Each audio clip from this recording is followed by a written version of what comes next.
واش عمرك تخيلتي شي منديل يتباع بمليون دولار ولا كرة ديال الماتش توصل للملايين؟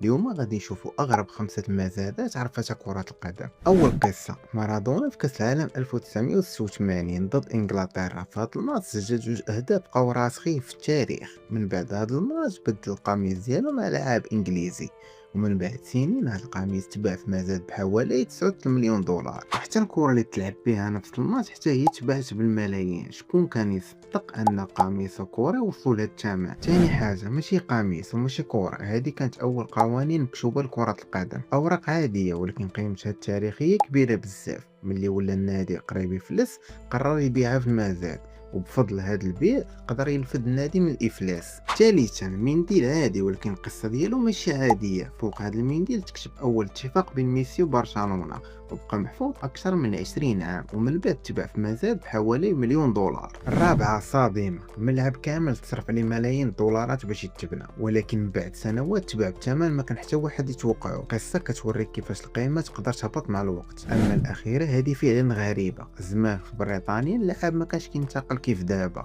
كان كيدوز مزاد، والانديه كتزايد عليه وحده من بعد وحده. ماشي مستحيل نشوفه في كره القدم ديال اليوم. في النهايه هاد الاشياء كامله كانت عاديه، ولكن التاريخ خلاها تسوى الملايين. ودابا قولوا لي شنو هي القصه اللي تفاجئتي بها اكثر؟